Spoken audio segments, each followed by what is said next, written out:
Hi, I'm Dr. Kavita Bapat, hashtag Kavita's Knockout. Today's topic is Sola Sanskar, 16 Sanskar. The Sanskar is a series of sacraments, sacrifices, and rituals that serve as a rites of passage. Sanskars are the turning point of life and need to be celebrated. Out of all, the first sanskar is a Garbhadhan sanskar, is a first of the 16 sanskar. This is an enthusiastic prayer for a child, and this is done for the fulfillment of a parental duty to continue the race. To produce a good child, its mother and father should have pure thoughts and observe the rules of Shastra. God characterizing parents are necessary for bringing up a good child in the world. The second sanskar is Pumasavana or Punsavana sanskar is the second sanskar of the 16 sanskars. The rite of passage is celebrated in third or the fourth month of the pregnancy, typically after the pregnancy begins to show but before the baby begins to move in the womb. The third sanskar is Siman Tonanya sanskar. It literally means parting the hair upwards. The significance of this ritual is to wish a healthy development of the baby and a safe delivery. Sometimes it is also called as God Bharai. This rite is to be celebrated with husband wife getting together with friends, done in the 8th month of the pregnancy with flowers and fruits to cheer the women in the late stages of her pregnancy. Now, after the birth of the baby, this is the fourth sanskar that is called as a Jat Karman sanskar. This is a fourth sanskar, and it literally means the action, performance, duty, obligation, any religious activity or rite or attainment. And the composite word Jat Karman means the rite when the one born at the birth ceremony. It's the first postnatal rite and the passage of the newborn baby. It celebrates with the baby's birth as well as the bonding of the father with the baby. The fifth sanskar of the Sola sanskar is a Namkaran sanskar, is the naming ceremony of the name of the baby performed on the 10th or the 12th day of the birth postnatally. On this day, the infant is bathed and dressed in a new garments and a formal name selected by parents is announced.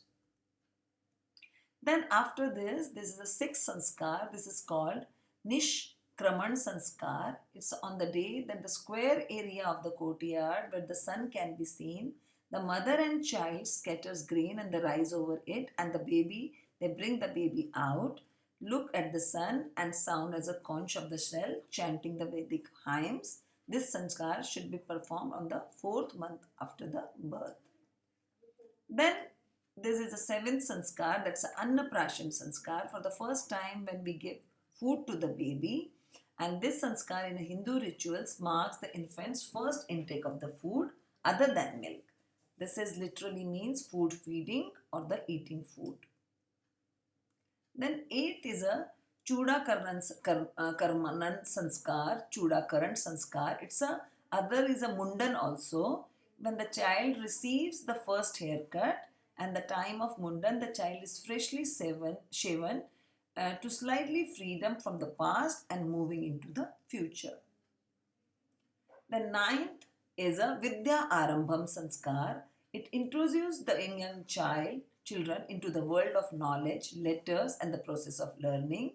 This ceremony can be performed for the child between the age of 2 to 5 years, and Vidyarambha can also be performed at home on the auspicious time.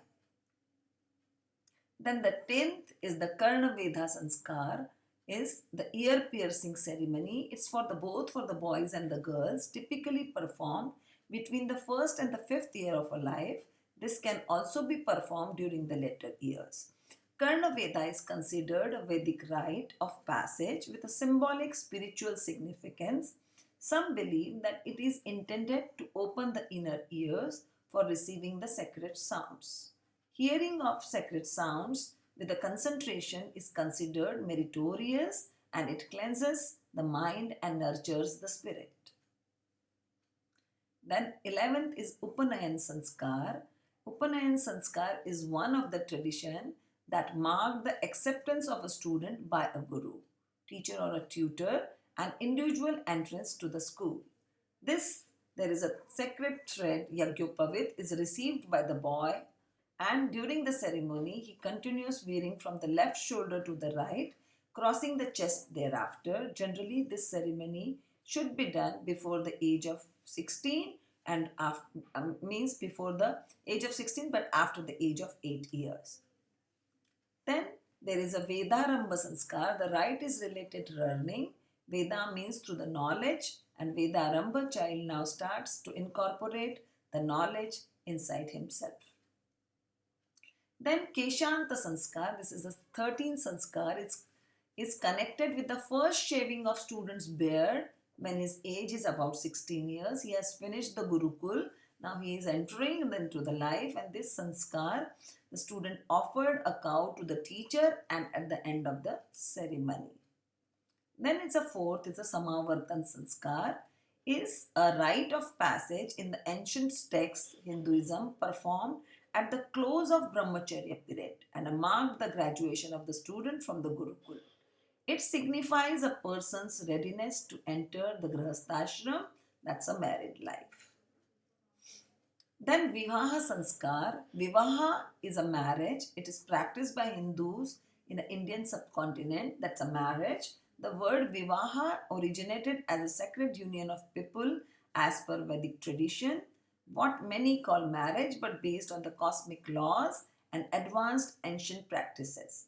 Under Vedic Hindu traditions, marriage is viewed as one of the sanskars which are lifelong commitment of one's life and one husband.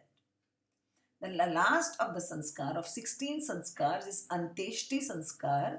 Last sacrifice refers to the funeral rites for the dead in Hinduism, which usually involve cremation of the body. The rite of passage is the last sanskar, and it's a conception of Hindu tradition. It is also referred as Antim Sanskar, Antakriya, Anvo Ranyay, and Vani Sanskara. This is the last sanskar of the 16 sanskars. Thank you so much for the patient listening. All the 16 sanskars are very, very important for us.